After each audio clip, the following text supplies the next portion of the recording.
¿Cómo ve a Colombia hoy? Veo una Colombia en una condición que nunca en mi vida había visto. Es una Colombia con miedos, con rabia, con incertidumbre, con mucho malestar. Yo considero que el próximo gobierno, que yo quiero ser el presidente de Colombia, va a ser el más difícil que hemos tenido nosotros en épocas recientes de Colombia, porque es una Colombia dividida. Yo le tengo que confesar que yo lo veo distinto. Seguramente la evolución de tantas campañas. Sin duda que han sido campañas muy diferentes y yo soy diferente. La campaña del 2022 fue la amargura. Todos los días de la vida eran amargos. Yo he cambiado, sin duda que he cambiado después del 2022. Yo decidí entrar al mundo digital, que no me gustaba. Yo soy hijo de la Constitución del 91, Sí. en términos políticos. Por eso nos atrevimos a conformar un movimiento cívico. Eso vi que usted dijo, esto hay que defenderlo. Pero aquí lo que estamos viendo es un grado supremo de irrespeto a la Constitución. El presidente, cada que hay algo que no le gusta, patea, insulta, agrede, maltrata, y entonces dicen es que no me dejan. Y eso es un pésimo ejemplo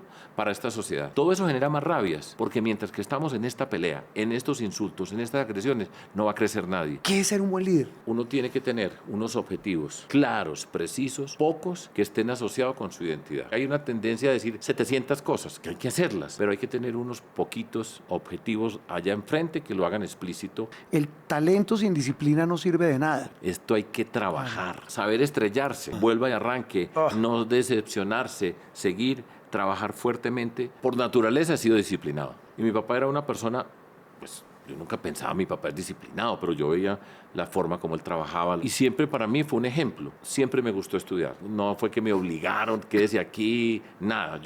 Me gustaba. Esta es una frase que la escuché yo hace por ahí 2 años y medio. Enséñale a tus hijos pronto lo que aprendiste tarde en la vida. Muy bien, seguimos en esta serie de entrevistas entre líneas. Y como bien lo dice su nombre, es tratar de descifrar lo que no es tan evidente. No digamos que esto no es una entrevista de personalidad, ni más faltaba. Pero sí yo creo importante, y lo creemos aquí en Noticias Caracol, con ustedes, nuestros usuarios de todas nuestras plataformas digitales, tratar de descifrar cosas del talante, la personalidad, lo que sienten. Porque en los sentimientos, en la forma como seres humanos, los que hoy aspiran a gobernar a Colombia cuentan cómo ven este país, cómo ven a esta sociedad, cómo se ven a ellos mismos, pues puede decir mucho de lo que pueden ser cuando asuman el cargo si son elegidos. El turno de hoy es para el doctor Sergio Fajardo. Candidato, ¿cómo le va? Un abrazo por estar acá, gracias. Roberto, muchas gracias, me va muy bien. Gracias, me gusta estar acá. Está bueno esto, ¿no? Está chévere. Está chévere. Está bacano. Está ya mejorando ustedes, No, qué bien. pues es que eso sí, trabajamos por mejorar el servicio. Está muy bien. Oiga, doctor Sergio, ¿cómo le ha ido? Y cuando le digo cómo le ha ido, esta es su tercera campaña. Sí. Voy a empezar con una confesión mía, porque usted y yo llevamos en este oficio, usted de candidato y yo de periodista, de director yo llevo 12 años ya, pucha, como pasa el tiempo ya, miren las canas, y nos ha tocado con usted 3 campañas. Sí. Yo le tengo que confesar que yo lo veo distinto. ¿Qué veo de usted distinto? A ver, pues. A ver, venga, ¿qué le veo yo distinto a usted? Y no me voy a poner bravo, porque es que como la gente pone brava. Lo veo más firme. ¿Sabe qué veo en firmeza? ¿Qué será? Que veo menos al profesor y no al político, porque los políticos por lo general tienen un discurso, pero lo veo como que habla más cortico, habla como más editado, y eso, digamos, es bueno. En cierta medida alguien dirá, sí, pero yo lo quiero oír que en profundidad me explique qué va a hacer con la economía, con la seguridad, con la salud, con la corrupción.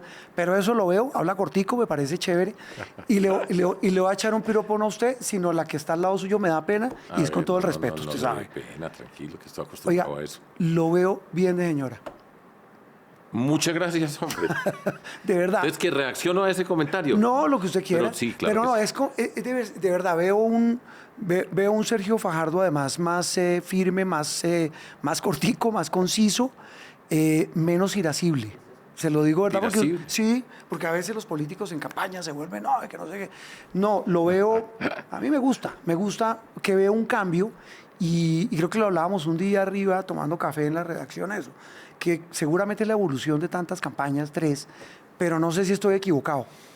Juan Roberto, mire, esta es la tercera campaña, Sí. 4.5, porque yo estuve pues con Antanas Mocus en el 2010, en la Ola Verde, que fui candidato a la vicepresidencia, Lo que pasa es que me caí de la bicicleta, me quebré Claro, la me cadera y acuerdo. estuve lesionado un tiempo, entonces no pude participar activamente. Y sin duda que han sido campañas muy diferentes y yo soy diferente. He aprendido varias cosas. Una primera, y esa es la que tiene la memoria de la gente más cerca, porque uno dice, acuérdese cuando yo era tal... Nadie se acuerda de eso. Es Nadie, cierto. pues, es un viaje 20 años para atrás para acuerdo. muchas cosas. Pero la campaña del 2022 fue la amargura. O sea, todos los días de la vida eran amargos, ¿Por qué? porque fue una mala mezcla, no fuimos capaces de, como grupo, de producir algún tipo de química, de acción conjunta. Era un grupo de políticos, cada quien calculando, mirando. Eso fue lo de la Centroesperanza. Sí, eso. Sí. Entonces, fue una mala experiencia. Ya yo he dicho, no voy a hablar de eso, ni voy a hablar de otras personas, pero digamos que fue una mala experiencia, era amargo. Y uno da lo que tiene adentro. Claro. Eso sí, pues, está estudiado y en este mundo usted puede poner una cara en algún momento, pero esto es un camino largo y usted muestra y da lo que trae aquí por dentro Eso es y cierto. acá. Entonces, yo he cambiado, sin duda que he cambiado después del 2022. Una, yo decidí entrar al mundo digital, que no me gustaba. No me gustaba porque va en contravía del profesor. El profesor habla largo. El profesor, y más un matemático, le gusta explicar, que esa es la seducción de nosotros los matemáticos. Cuando yo estoy en una clase, plantear un problema, explicar qué es el problema, miren las componentes, entendieron el problema, miremos ahora entonces la solución y vamos paso por paso resolviendo y al final uno termina y dice, mire lo que hicimos. Eso es maravilloso. Eso es, a mí me encanta, es el profesor. Ahora, en este mundo digital no sirve. ¿Por qué? Porque es largo, es elaborado, requiere más explicación, más concentración. Entonces, a mí me ha tocado aprender a hablar más corto, no frases largas, con coma, punto y coma, punto seguido, sino No. pum, pum, pum. Todavía me falta, todavía me No, falta. eso no es fácil. Pero pues ese fue un aprendizaje para entrar a ese mundo digital que yo rechazaba. Hoy nosotros en TikTok vamos lo más de bien, yo hago TikToks y he tenido un par de personas, Jessica Blanco y José Paz a mi alrededor, un par de pelados, que me han ayudado y con Es que quienes... esos son los que saben. Entonces he aprendido, sin duda, hablo más corto. María Ángela me dice, todavía te falta, me dice ella. Y me dice también que hable más despacio. Yo tengo la tendencia, toda la vida he tendido a hablar rápido. Y cuando yo me emociono, porque yo estoy emocionado, pues voy hablando más atropellado en el Y sentido de decir más gesticula y cosas. se mueve, claro. Y eso, y yo toda la vida he movido las manos. Pero ¿sabe todo que ese eso tipo a mí de no me cosas. parece malo? Pues A no mí sé. tampoco. Bueno, no sé. A mí tampoco, pero me lo dicen entonces, pero sí he aprendido mucho. Y en adición a todo eso, que son aprendizajes de la vida, también como persona yo me he transformado ¿En qué ha cambiado? en muchas cosas. Y déjeme, yo cuento algo particular. Hágale. Yo soy profesor de liderazgo público. La materia se llama liderazgo Liderazgo público. público en el TEC de Monterrey. Sí. Y quiero una gran universidad. Una gran No, universidad. eso es un monstruo de universidad. Es espectacular. Y México es un país que me encanta a mí. Y en ese contexto, yo he tenido la oportunidad de reflexionar acerca de qué he aprendido yo desde que entré a la política, a lo público. Recuerdo que yo era profesor en los Andes, profesor en la Nacional de Matemáticas, me fui para mi ciudad y aquí estamos. Ok. Pero, Ya se volvió alcalde, gobernador y listo. y he reflexionado sobre todos los aprendizajes. Y la forma como yo dicto las charlas y el tema del liderazgo público está asociado con mi experiencia personal. Al mismo tiempo he revisado otras literaturas. Yo nunca estudié liderazgo, nunca tomé un curso, nada de eso. Esto es lo que yo he aprendido y he reflexionado. Entonces, he tenido tiempo para pegar las piezas de mi vida, de ver lo que hicimos acá, por qué lo hicimos, por qué no fue, por qué sí fue. Y ha sido muy apasionante. No, pues, Trazar y construir una línea que lo tengo muy bien hecho. Yo espero poderlo escribir muy bien todo eso. Y en ese contexto descubrí el tema de las competencias emocionales. Competencias Ya emocionales. te voy a decir cuáles son esas. Entonces, mire, cuando yo estaba en el colegio, leer, escribir, matemáticas, ciencias, competencias cognitivas. Entonces ahí le decían, por ejemplo, a una persona, ese es un genio, el mejor estudiante de la clase, decían, qué genio, si es bueno para las matemáticas, siempre dicen, Es un no, berraco. es súper inteligente.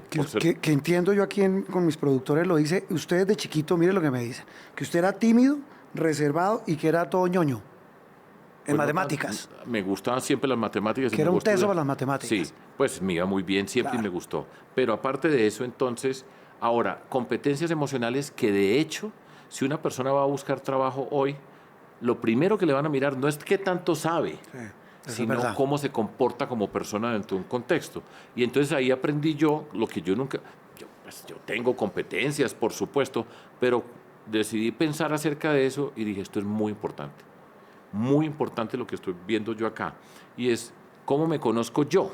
La primera condición de esas competencias, y esto va desde el colegio, o sea, desde niñitos, cómo aprender a conocerse. Y aprender a conocerse es entender cómo reacciono ante cierto tipo de condiciones, situaciones. Eso es muy importante, porque si yo me conozco, me puedo controlar. Yo ya sé qué siento. Yo hay veces que estoy en un lugar y siento mucho malestar con personas que hablan de una manera. Lo siento. Antes reaccionaba inmediatamente y ahora paro. Digo, yo sé que esto me molesta y soy capaz de controlarme. Ese es un cambio importante. Pero es importantísimo en este mundo de la política y lo público. Del Sergio Fajardo de hace 4, 5, 6 años. De estos últimos años, sin duda, porque lo tengo explícito en la mente. El tema de la empatía. La empatía es fundamental en la vida para tratar de hacer un esfuerzo para entender y ponerse en los zapatos de la otra persona. Esa es la definición de empatía, la capacidad de ponerse en los zapatos de la persona que tengo enfrente. Eso no es fácil. Usted le pueden decir y le pueden agredir, me dice una cosa que me fastidia profundamente. La tendencia natural es, ¡pum!, le voy a reaccionarle, claro. Sí, y le voy a dar. Ahora, lo que yo soy capaz hoy, y voy aprendiendo, es ¿por qué me estará diciendo esto? No estoy diciendo, mire lo que me dijo, le voy a dar este hijo de tantas, sino ¿por qué me lo estará diciendo? ¿Qué hay detrás? ¿Qué es lo que tiene esa persona para que me diga este tipo de cosas? Si yo soy capaz de hacer eso, mejoro sensiblemente las relaciones. ¿Y eso cómo lo mejor? Es decir, ¿eso qué le ha significado? Eso último de esa empatía que me... Eso me sirve a mí mucho. Yo leo comentarios, yo trato de no leer muchos comentarios en las redes y eso no me gusta. Sí. Estoy en chats donde veo unas discusiones, unos insultos, una forma grosera de enfrentar. En otro tiempo, en otras circunstancias, yo me enfrentaba de una, pero era de una. Se cariaba con el otro. Soy capaz de entender, de no reaccionar, de entender las cosas, ponerlas en orden, y eso me permite a mí tener más paz, más tranquilidad. En el sentido de, yo sé que tengo que superar un montón de cosas alrededor. Si usted se queda atrapado en esas cosas, de ahí no sale. Porque además en estos tiempos de la confrontación, del insulto, de la agresión, donde cualquiera puede escribir cualquier cosa y se siente importantísimo diciendo esas cosas, agrediendo a otra persona, yo soy capaz de decir, no me mortifico por eso. No me mortifico y no dejo que me dañe el espíritu. Quiere que le diga, y ahí sí, le juro que esto no es una cita entre usted es psicólogo y yo el paciente. Pero es que eso es muy berraco. Eso es muy difícil. Se lo digo por experiencia propia. Aprender uno a tener el aplomo, la tranquilidad de decir, venga, yo soy periodista, yo no me quiero imaginar ustedes los políticos, y usted y yo hemos estado en debates, ¿cuántos debates no hemos estado? Pues. Imagínense. Y yo alguna vez lo pensaba, viendo un debate, pucha, mire lo que le están diciendo a este man.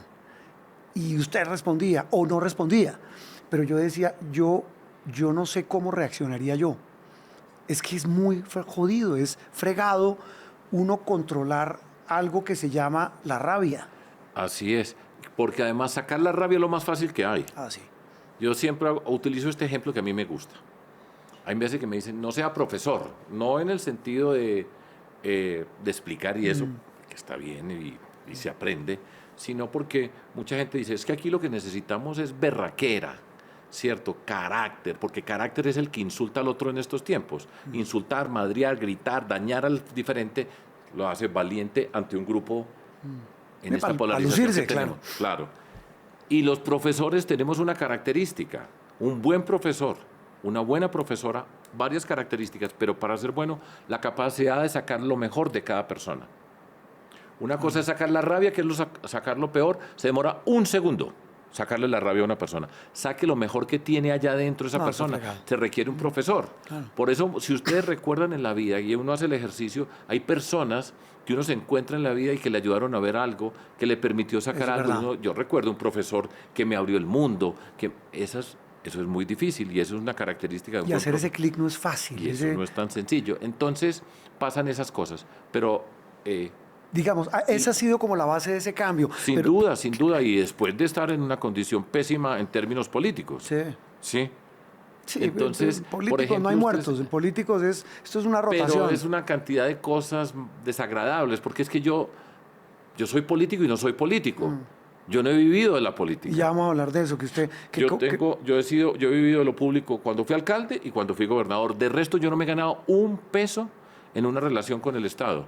Yo no he tenido un puesto, no he tenido un contrato, no he tenido una asesoría. No hay una sola persona que esté en un cargo diciendo la puso Fajardo a cambio de nada. Venga, doctor Sergio, metámonos ya en eso. Ya, No, pero ya esto terminemos esto. Una Sí. frase muy bonita para que Sí.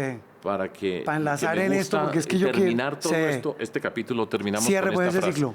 Esta es una frase que la escuché yo hace por ahí 2 años y medio y desde ese día todas las veces que hago una presentación va de primera en las imágenes que yo pongo. Enséñale a tus hijos pronto lo que aprendiste tarde en la vida. Esa es una qué frase duro. tremenda de Richard Feynman, que fue un premio Nobel de Sólido. Física, un super genio. Yo escuché esa frase y dije, pues tiene que ver conmigo. Me la Lo rep- que aprendiste tarde en la vida. Eso, le decía yo. Y yo sigo aprendiendo, ¿cierto? Y eso hace parte de la sabiduría, de poderse transformar uno como personas. Entonces, le recomiendo esa frase. Uf, a todos pero los que además, ¿sabe qué amargura tiene esa frase, esa amarga sabiduría? Que por lo general uno aprende tarde cuando comete errores. Exactamente, por eso le enséñelo a Claro, sus hijos rápido. buenísimo. No tiene que pasar toda la vida para descubrir lo que usted ya descubrió y decir, mire lo que yo descubrí. Doctor- Y yo esto se lo trataré de explicar No, pero a mis hijos, a mi nieta. válido el cierre, válido sí, el cierre. ahí terminamos. Oiga, no, pero además el cierre para seguir con lo mismo. Y quiero que nos ayude a entender, que me parece muy interesante, doctor Sergio, usted dicta una clase de liderazgo. Sí, ¿Qué es ser un buen líder? pues para mí, Ah, un buen líder es una persona que tiene, déjese, lo voy a ilustrar con un ejemplo. hágale. Pedacitos, pues. No le voy a dar la clase de liderazgo aquí ahora, No, una pero- versión pero cortica. sirve, todo sirve. Le voy a poner un ejemplo que yo cuento también en mi experiencia personal. Yo fui elegido gobernador y Antioquia tiene 125 alcaldes. La gran mayoría de esos alcaldes estaban en contra mía en términos políticos cuando fueron elegidos, pero nosotros ganamos barriendo. De acuerdo. Entonces los reuní a todos y les dije lo siguiente. Nos reunimos, empezamos a hablar. Pues en las elecciones, el momento que usted gana, por lo general hay una euforia, pues pues, esto es un esfuerzo tremendo, un montón de gente que trabajó, la alegría, pues usted ve cuando ustedes cubren las campañas, vamos a la sede de la persona que ganó, Ah, sí, y usted va a la sede de los otros y eso pues es todo el mundo para el suelo mirando. Bueno, pero en ese momento, después de ser elegido, antes de posesionarse, son los gloriosos, porque usted está flotando en cierta medida porque ganó y va a empezar. Entonces nos reunimos con los alcaldes y yo les dije, les voy a hacer una pregunta. ¿A ustedes por qué los van a recordar? ¿Por qué nos van a recordar? Y entonces empezaron a decir un montón de cosas, porque voy a hacer canchas, fútbol, de lo que sea. Sí. Dije, no los va a recordar nadie. ¿Cómo así? Dije, mire, uno tiene que tener unos objetivos claros, precisos, pocos, que estén asociados con su identidad. Todo alcalde tiene que preocuparse por la salud, por la educación, por los parques, Es por recoger obvio, la basura. claro. Todo lo tiene que recoger y todo lo queremos hacer bien. Eso no tiene nada de raro. Pero para que usted tenga una marca, tiene que tener un sueño, una identidad, unos objetivos claros, precisos, poquitos, sobre los cuales le permitan a usted, cuando va navegando, va mirando hacia allá y sabe hacia dónde se tiene que dirigir. Y poquitos, ¿no? Poquitos, porque hay una tendencia a decir 700 cosas, que hay que hacerlas, pero hay que tener unos poquitos objetivos allá enfrente que lo hagan explícito y que usted pueda, repito, uno va navegando y va mirando, pero tiene que tener la capacidad de tener un punto donde usted mire para allá y sepa para allá es donde voy. Cuando usted tiene muchas cosas, se pierde. Esa es una. Entonces, ¿qué quiere decir eso con el tema del liderazgo? Sí. Son varias cosas, solamente le voy a dar este pedacito. Usted tiene que tener, y eso parte desde mi perspectiva, quien no sueña jamás va a ser líder, jamás. Soñar no cuesta nada. Pero pasar de los sueños a convertirlo en un objeto preciso, formal, que usted pueda identificar, que pueda explicitar y ponerlo en ese frente, es una de las condiciones para poder ser un buen líder. Sabe para dónde va, tiene los objetivos claros. Y solamente digo una cosa más, para después les doy la charla. Y nos cobra. Digo, además, que usted esté asociado con su identidad. Claro. Porque si usted tiene identidad, sabe para dónde va, usted va a poder empezar a contar los pasos que está dando. ¿Qué es identidad? Algo que usted brilla, que siente, que tiene por dentro, que lo inspira, que lo ilumina. Entonces, por ejemplo, para mí la educación siempre será una parte de mi identidad. Eso es parte de su ADN. Eso es parte de lo que yo soy, ¿sí? Pero entonces le doy más ejemplos para que... Cortico, pues. Sí, para no, hágale. Ejemplo, gobernador. El secretario de Infraestructura llega y me dice, acabamos de construir tantas vías terciarias o hicimos esta vía especial, la pavimentamos, está en este pueblo que nunca había tenido esa vía y la tenemos lista y está lista para inaugurar. Y entonces me muestra chéverísimo. Y les pregunto yo, termina de exponerme y me dice, y le digo yo, ¿y dónde está la educación? Pues, gobernador, pues que estamos haciendo una vía. Así les decía yo. Váyase y cuando encuentre la educación, vuelve. Se fueron. Después vuelve. Ya la tenemos. ¿Por qué? Porque dice, mire, los niños en esta vereda, que se tenían que ir caminando, hoy vamos a tener un servicio de bus, que es transporte escolar para el mundo rural, es importantísimo para el programa de educación, pero esos niñitos se van a poder ir en 10 minutos a la escuela, donde antes tenían que caminar 1 hora, hora y media de ida y hora y media de vuelta. Ahí está la educación. Eso ¿Y es. las mujeres? Les digo, ¿y las mujeres dónde están? Gobernador, pero pues váyase y cuando las encuentre, vuelve. Y descubren entonces... Y volvían y siempre... Volvían, entonces, por ejemplo, dicen, mire, qué en esa escuela, lo que están haciendo, el programa de alimentación escolar es con las mujeres de la vereda o del lugar donde están produciendo en sus huertas familiares, y esos alimentos son los que van a llevar y ellas lo van a preparar y están una cooperativa donde van a poder generar unos ingresos y al mismo tiempo va a ser...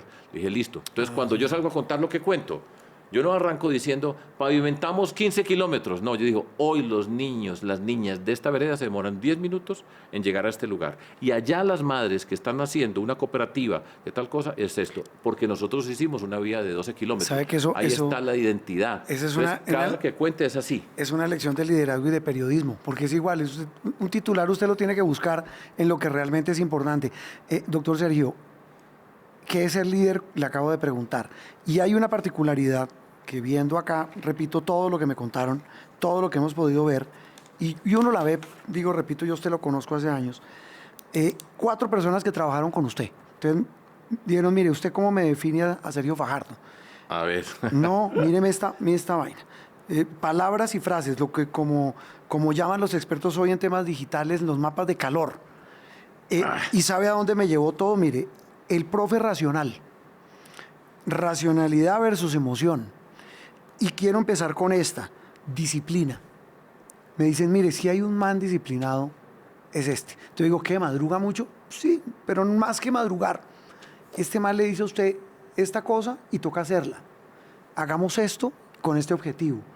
¿Cómo mete uno en la vida la disciplina? Que yo creo que hoy, pues los que tenemos hijos, yo siempre les digo, mire, para mí lo más importante, uno puede que no sea tan talentoso. O sea, pues, en fútbol, uno puede hasta tronco. Pero si usted entrena todos los días, algo así. Si usted entrena juiciosos y hace esto, el talento sin disciplina no sirve de nada. Está estudiado. Y mi abuela decía, la constancia vence lo que la dicha no alcanza. Pero mire que esa palabra salió recurrente cuando me lo mencionaban a usted. Y ¿qué ha significado la disciplina? Tu abuela decía, explicando el trabajo como científico, el 90% transpiración y el 10% inspiración. Esto hay que trabajar. Ahora, yo por naturaleza he sido disciplinado. O sea, no fue que a mí me disciplinaron. No. Yo tenía, por supuesto, pues uno crece en su casa y las primeras enseñanzas van de la parte de sus padres. Quienes tenemos la suerte de tener los padres y todo.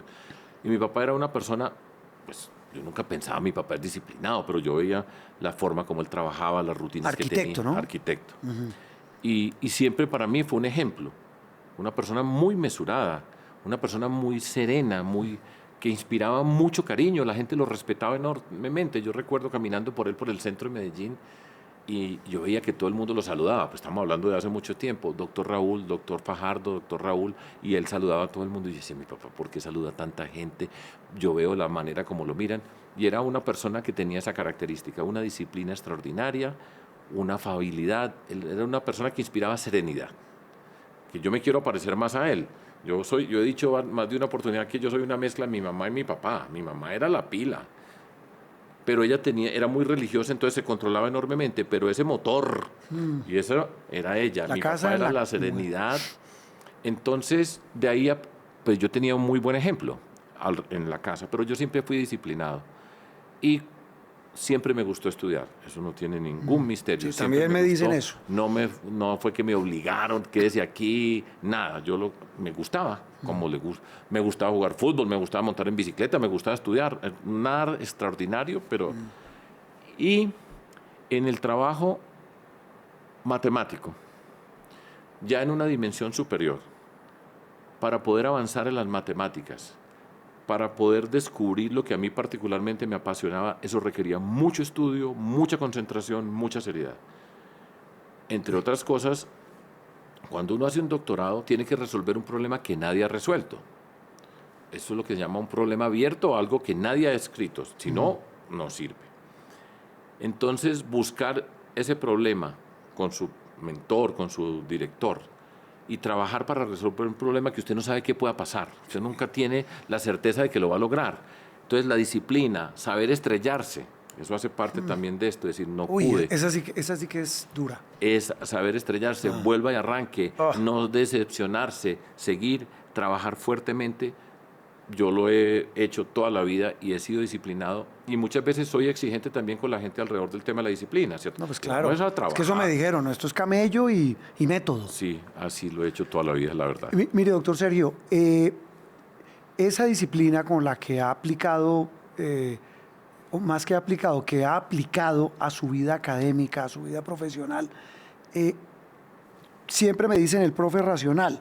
La racionalidad versus la emoción. Usted me dice, mire cómo he cambiado en estas campañas, pero lo que usted dice es muy cierto, y no es el país, es la sociedad de hoy, que confronta, mire cómo está Estados Unidos, a donde usted vaya hay pelotera, en todo lado, están agarrados los unos, los otros, sirios, troyanos, los de derecha, de izquierda.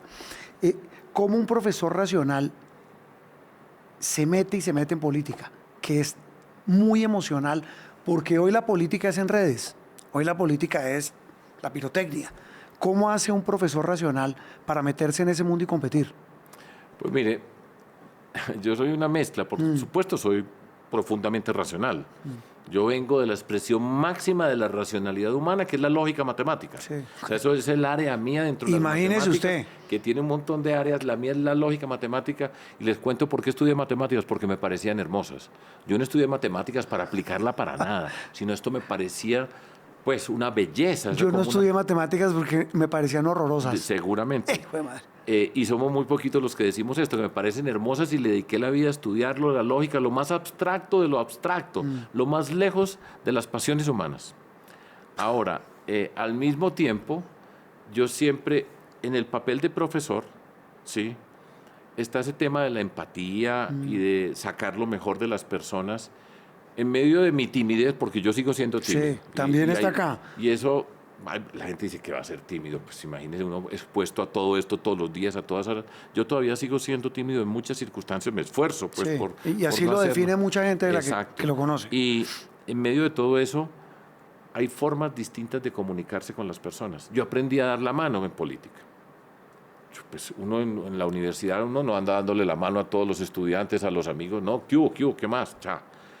Cuando yo voy a la política y aprendo a caminar en las calles de Medellín y empiezo a entregar un volante y miro a los ojos siempre a la persona, a toda persona que yo saludo, yo la miro a los ojos y siento una conexión, y yo hacía esa conexión. Lo que pasa es que el mundo me cambió, porque esto fue hasta el 2018, que fue la campaña del profesor. Sí, me acuerdo.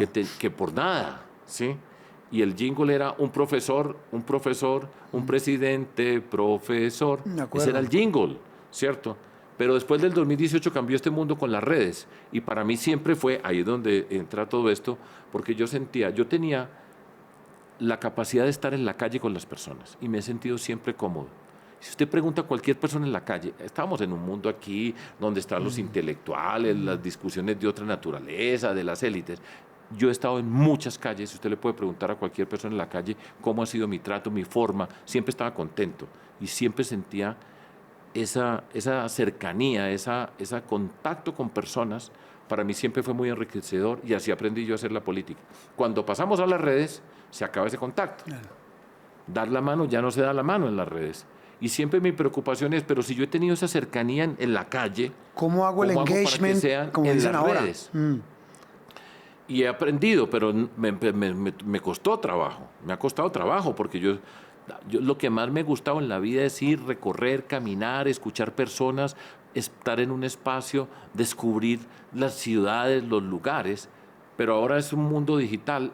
Ahora he aprendido y ahí se hacen otro tipo de conexiones, es otro lenguaje, es otra forma de mirar, es otra forma de hablar para generar ese contacto.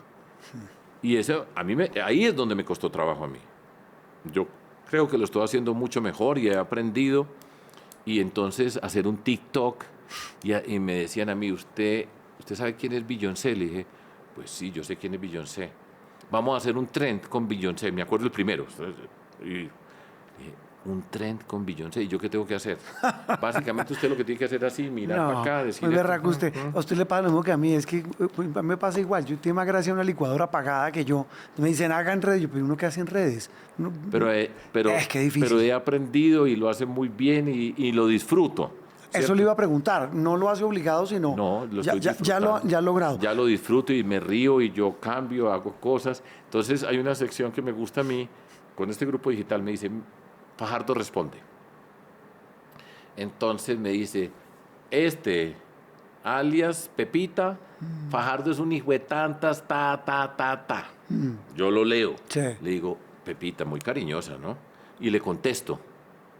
Y me divierto y lo hago y no me mortifico. Entonces he aprendido a navegar en este mundo y hay que saber, el problema era mío, no de las redes ni de este mundo. Y si no lo entendemos, pues estamos rezagados. Entonces, todo eso hace parte de este cambio. Y sabe que noto en ese proceso, pues faltaba más. Y es que esta charla parece un coaching, pero es que de verdad, de vida. Que al final del camino uno siempre termina echándoles la culpa a los demás de lo que le pasa a uno. Claro. Y el problema es de uno. Es así. Y yo creo que en política, ¿sabe que también falta eso? Como que los políticos siempre dicen, no, el problema fue que, o del anterior gobierno, o del señor que está aquí, o del ministro que me falló, pero sabe que asumir... Como pasa muchas veces con los gobiernos que dice, no le está yendo bien, el problema es de comunicaciones. Sí. Le echan la culpa al de prensa. Siempre es que no estamos... Usted está haciendo tantas cosas tan maravillosas, y ¿cómo es posible que todo el mundo no las sepa? Problema el de comunicaciones. Eso es falso, el problema es suyo. Por eso hablo de la identidad. Cuando yo estoy hablando, yo voy a ser gobernante, tengo 4 años, yo tengo mi identidad y cada paso que voy dando lo voy narrando desde mi identidad, entonces no voy dando... No hicimos 15.383 viviendas, inventamos tantos kilómetros, y dice todo lo que hace, mire qué maravilla. Lo que yo estoy contando es una historia y estoy diciendo... Llegaron los niños a las escuelas, abrimos un campo, aquí no entraba una persona y después digo, pues gracias a que hicimos vías, hicimos todas estas cosas, pero está asociada con mi identidad. Y cuando usted va a contar, tiene la identidad, que es de lo difícil que hay, usted está contando una historia, no está dando un reporte. Esa es la diferencia. Y le voy a contar más de liderazgo por una charla. Sí, es que eso está bueno. Una charla que yo vi yo era gobernador y me dijeron, ¿usted ha visto esto? Y me dieron una charla TED de un tipo que se llama Simon Sinek. ¿Por qué inspiran los líderes? Una cosa así. Y entonces mostraba un ejemplo. Hay líderes que dicen, mire, yo hice tantas viviendas, tantas casas, tantas carreteras, tantos cupos escolares. Ahora 125.843 niños y niñas tienen comida caliente todos los días. Una lista impresionante. Los líderes que inspiran arrancan de la siguiente manera, y yo trato de hacerlo en la medida que puedo. ¿Por qué estoy yo aquí? La primera pregunta es ¿por qué? después cómo y después qué. Después usted cuenta qué hizo. Pero la primera persona que usted quiere con las personas que nos están allá mirando es, Señor, ¿por qué está aquí? Cuando usted cuenta y usted está contando lo que usted siente, y yo por eso muchas veces arranco donde puedo, digo, mire, yo nací privilegiado en esta sociedad. Nací privilegiado porque mi papá fue un arquitecto famoso y yo tuve todas las oportunidades. Y muy pronto en la vida me di cuenta que ahí están las raíces de las desigualdades de esta sociedad colombiana. Que es su bandera. Usted siempre Sí, ha dicho, claro. uno donde no puede ser que donde uno nazca Así defina es. su futuro. Pero así porque yo lo siento. O sea, no fue que me dijeron, un asesor me dijo, diga esto porque esto le gusta a la gente. No. De hecho, me decían, no diga que es privilegiado. Yo le digo, pero yo voy a decir, yo nací Claro. privilegiado. Y somos muy poquitos en esta sociedad los que somos privilegiados. Pero me di cuenta que el origen social para la mayoría de las personas determina lo que van a poder ser la vida. Y eso es la gran injusticia de esta sociedad colombiana. Y una de las formas de enfrentar eso es la educación. Porque con la educación, cualquier niño o niña, donde haya nacido, no importa, debe tener la misma educación con la misma calidad. Es un reto de nuestra sociedad. Yo lo he creído siempre. Entonces yo arranco explicando eso y después voy contando de otra manera. Pero fíjese el orden de las palabras. Y lo pueden encontrar por ahí fácil. Sí. ¿Por qué? ¿Cómo? ¿Y qué? Los que no tienen esa identidad arrancan con el qué. Todo esto. El que tiene identidad y que inspira dice, yo estoy aquí por esto. Basado en eso, doctor Sergio, ¿cómo ve a ese país que hoy quiere gobernar? Diciendo, ¿por qué estoy acá? El cómo hago lo que creo que hay que hacer y el qué. ¿Cómo ve a Colombia hoy? Veo y digo, pues algo tiene que tener la experiencia. Yo he recorrido y he caminado. Yo he caminado no sé cuánto, pero además me ha gustado siempre. Ahora, veo una Colombia en una condición que nunca en mi vida había visto. Es una Colombia, ahora estábamos hablando, con miedos, con rabia, con incertidumbre, con mucho malestar. Es una Colombia que está incómoda. Yo considero que el próximo gobierno, que yo quiero ser el presidente de Colombia, va a ser el más difícil que hemos tenido nosotros en épocas recientes de Colombia, incluyendo al de Álvaro Uribe o al de César Gaviria, que les tocó las circunstancias que les tocaron. Va a ser más difícil. ¿Por qué? Porque es una Colombia dividida. Pongo un ejemplo para ilustrar. César Gaviria, presidente de Colombia.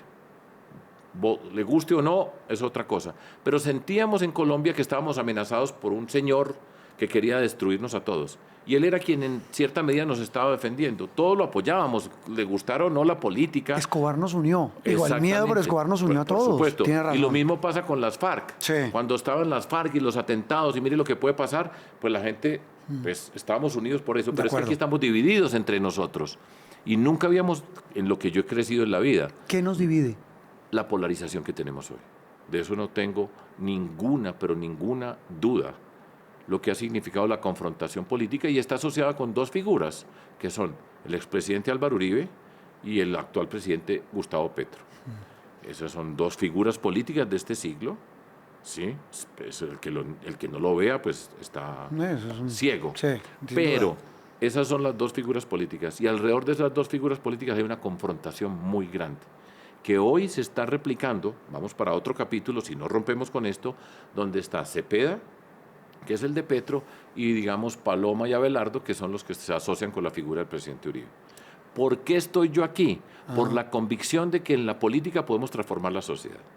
Por eso entré yo cambié de vida, yo ya tenía mi vida asegurada, yo era profesor titular de matemáticas y tenía mi espacio en el mundo científico que he amado, pero cambié de vida con la convicción de participar en política, de atrevernos a participar, de luchar por unos principios, por unos sueños. Esa era mi siguiente Llegamos al pregunta. ¿Para poder qué se metió a este por berenjenal? convicción, por esa raíz que tengo. Por eso es que le digo, yo desde siempre lo tuve enfrente y siempre miraba el mundo y siempre decía, yo tengo un talento, pero muchas personas tienen mucho más talento que yo y muchas personas necesitan la oportunidad para desplegarlo Doctor y se Sergio, puede hacer. Y como estas dos figuras, sí, sin centrarnos, pero usted tiene razón, sería una torpeza no reconocerlo.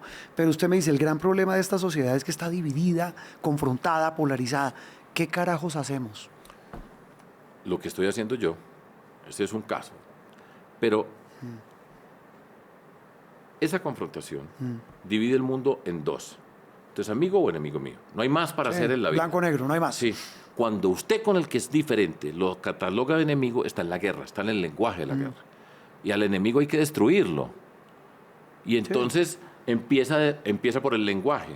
¿Usted ha visto las confrontaciones entre Cepeda y Uribe allá en Medellín, cuando va a la plaza pública de Medellín, al Parque o, del Río ¿o de qué me dice Medellín? entre Cepeda y Paloma en el Congreso?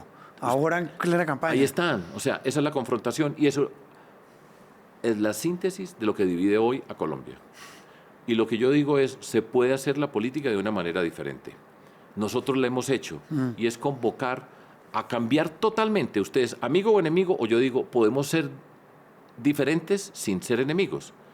Solo así usted va a poder construir, porque todo el mundo habla de acuerdos y el acuerdo nacional, pura paja, con rabia, con miedo, con resentimiento no se construye un acuerdo, porque esos acuerdos llevan a la violencia. Después puede haber acuerdos después de la violencia, después de la guerra. ¿Y cómo se combate ese resentimiento? Es decir, porque por ejemplo usted y yo somos distintos y pensamos distintos sobre la manera en que yo escribo y en que usted escribe.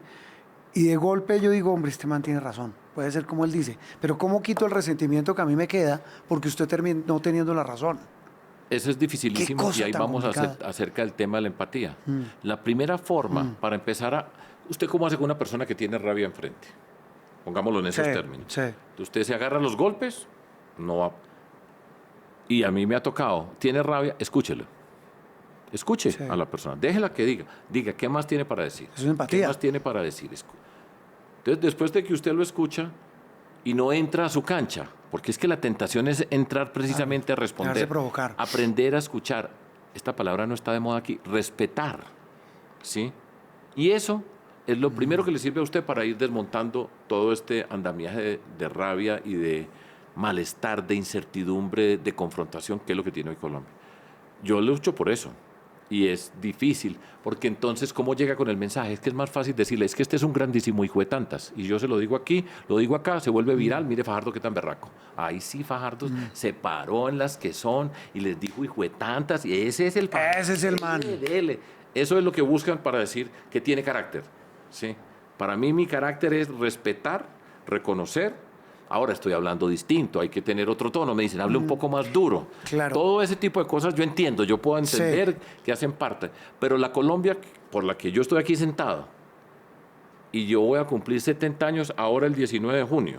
¿Por qué estoy yo aquí? Porque creo, porque he luchado por una política, por principios, por convicción, porque he visto cómo se puede cambiar una sociedad, porque creo que en Colombia tenemos la capacidad para transformarnos, porque hemos mostrado cómo se hace la política, cómo se llega a gobernar y he mostrado cómo se transforma una sociedad. Y sabe también que es importante ahí, es que cuando usted decía, me estaba acordando de uno con los papás de uno y uno con los hijos. Pero eso también hay que meterle un poquito de mano dura, firmeza. Claro, uno puede tener empatía, pero es que la firmeza... no riñe, sí, tienes razón, no riñe con la firmeza con la empatía. Usted toma una decisión y la está haciendo. Si asocia firmeza con gritar... No. Pero sí con decisiones y con decir, un momentico, tampoco. O sea, podemos hablar, pero hay que tomar una decisión. Por supuesto. Trancan, por ejemplo, una carretera, miren lo que está pasando. Bueno, no quiero entrar en coyunturas, pero miércoles, yo sé que hay gente que protesta porque el impuesto predial lo dispararon, lo subieron, pero miércoles, ¿qué culpa tiene la gente? O los señores de los taxis en El Dorado. Pero hay gente que dice, hombre, autoridad.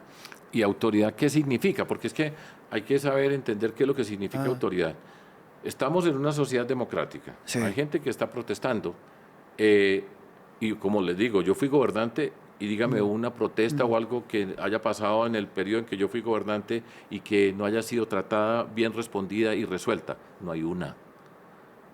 Ahora, yo no ando hablando paja y diciendo es que yo soy valiente y de tantas y yo les voy a dar es varilla todo es. Nosotros presentamos un programa para decir la vía panamericana no se vuelve a cerrar en Colombia. Ahora, hay que entender. Y eso es parte de lo que hay que hacer y para eso es la política, porque cuántas veces las comunidades alrededor de la vía panamericana hicieron un paro o hacían una manifestación, llegaban los ministros, les firmaban 70 papeles y usted vaya y dice, aquí tenemos estos, mírenlos todos los papeles que tenemos, nos firmaron y no nos han cumplido. Entonces uno tiene que entender esas cosas y tiene que poner las reglas y tiene que mostrar donde esto no se puede bloquear, pero tiene que ser capaz de articular las otras cosas. Mire, llega al poder una persona, no voy a decir una, pensemos en otro país. X. Sí, y entonces llegó muy bravo, ¿sí? que es un valiente. Al día siguiente, digamos que en ese país se posesionan el 7 de noviembre Y entonces, al 8 de agosto, todas las universidades de ese país públicas entran en paro al otro día. Sí. Y salen todos los estudiantes a bloquear las vías principales de la ciudad de ese país que no sabemos cuál es. ¿Y qué hace el Y bravo? entonces, ¿cuántos va a matar usted para mostrar que usted sí tiene autoridad? ¿Cuántos necesita matar? Esa es la confrontación que queremos. Ese es el valiente. Por supuesto que tenemos que enfrentar, por supuesto que tenemos que desbloquear. Yo fui alcalde y gobernador y estaba el SMAT y hay que saberlo utilizar y hay que ser exigente Y me con el acuerdo que en el respeto a los estallido derechos humanos. social usted y yo nos tomamos un café hablando del tema y yo le dije, oiga, si usted fuera presidente, ¿cómo maneja Te eso? cuento lo que yo le dije al presidente Duque. Sí, me acuerdo que usted me contó. Nosotros, Compartámosle a la gente. Un grupo fuimos a la casa de Nariño, ¿sí? Y estábamos en pleno estallido social.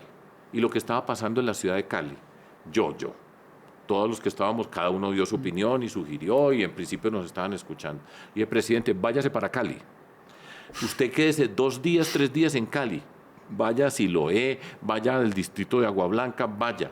Siéntese con toda esa cantidad de personas y jóvenes, hagan talleres, eso se lo organizan, la iglesia facilita, hay diferentes grupos sociales, se sienta, se va a trabajar, a alguno le gritará alguna cosa, eso no pasa nada.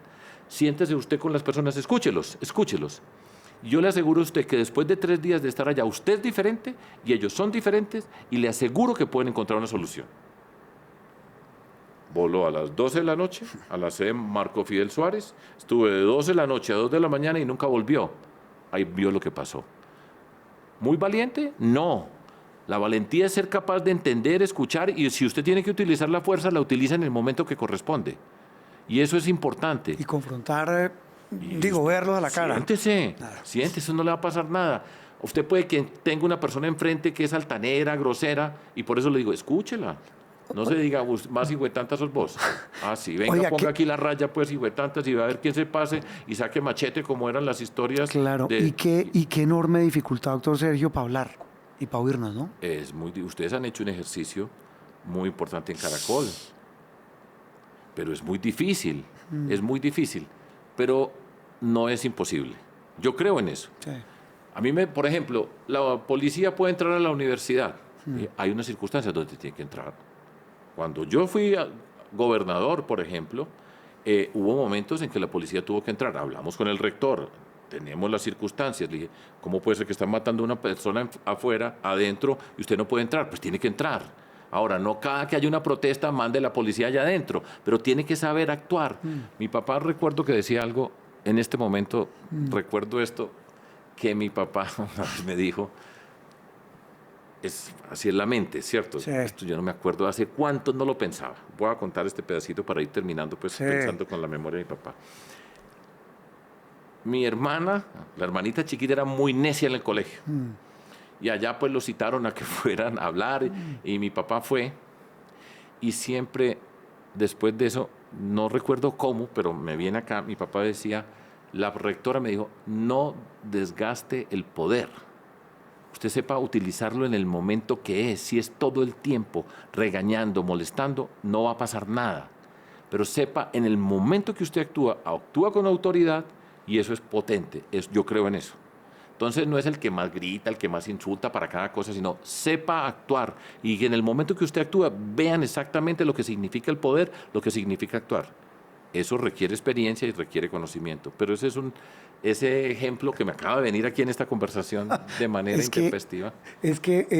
Me la llevo, ya mis chinos están grandes, pero esa lección es la mejor de todas de esta charla. Es decir, aprenda a actuar y cumpla lo que dice.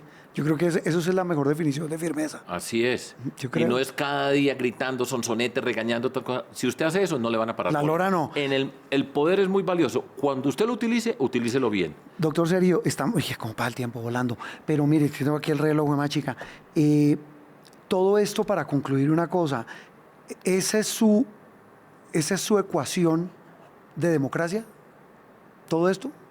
Pues pegue todos estos pedazos y es un sentido de entender las diferencias, tramitar las diferencias, ser conscientes de que tenemos responsabilidades con las otras personas. Y yo creo que eso es muy importante. Y por eso en términos políticos, por ejemplo, lo que está pasando hoy, y no hemos hablado casi nada de la coyuntura política. No, y la idea esa no es esta. No es esa. Sí. Pero lo que estamos viendo hoy es Yo soy hijo de la Constitución del 91, Sí. en términos políticos. Por eso nos atrevimos a conformar un movimiento cívico. Eso vi que usted dijo, esto hay que defenderlo. Y hay que defender esa ¿Y Constitución. cómo le dan de palo, no? Todo el mundo, ¿cuántas reformas le han hecho? Hay que cambiarla, hay que quitarle. Bueno, pero aquí lo que estamos viendo es un grado supremo de irrespeto a la Constitución.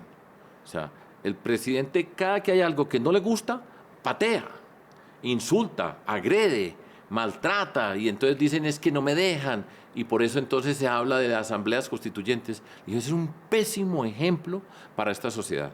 Todo eso genera más rabias. Entonces, el Banco de la República no sube los intereses o no baja los intereses como él quería, sino que los sube. Yo creo que esa discusión es legítima y él tiene derecho a discutirla y cómo se tramitan esas diferencias, etcétera. Pero de ahí que porque no hicieron lo que yo quería, a decirles hijuetantas a los de la Junta Directiva, uribistas, y decirles respetar a la autoridad del Banco Central, eso es una cosa muy distinta.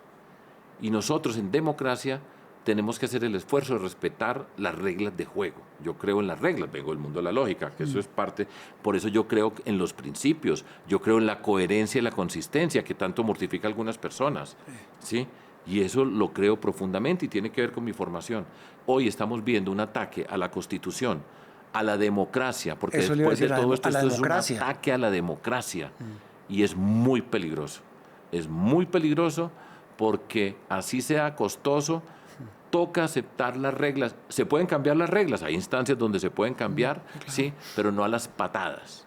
Eso es lo que yo Y creo. sobre todo no limpiarse los zapatos, por decirlo de manera amable, con esa democracia. Es muy amable. En nuestro edificio, muy amable. Doctor Sergio, de verdad que sabrosa esta charla. Bueno. Y le tengo que confesar que, mire, me llevo varias lecciones, traía preguntas y terminé fue yo haciéndole parece muy preguntas bien, de me para la parece vida. muy bien. Que yo creo que al final del camino es lo que a la gente le queda. Digo, Sí. a la gente hoy, porque usted dice que aquí está la política, pero la vida real está acá. Y yo creo que está aquí, está aquí. Así es.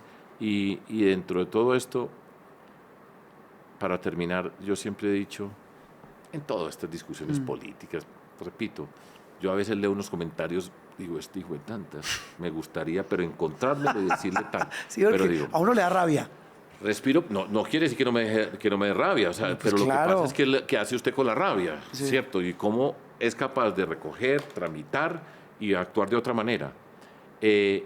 Pero en medio de todo esto, lo que yo creo que Colombia necesita es, si nosotros no rompemos esta peleadera, esta confrontación, todas las personas que vivimos hoy en Colombia hemos tenido la violencia ha sido parte de nuestras vidas. De verdad. Y no vamos a poder avanzar nunca.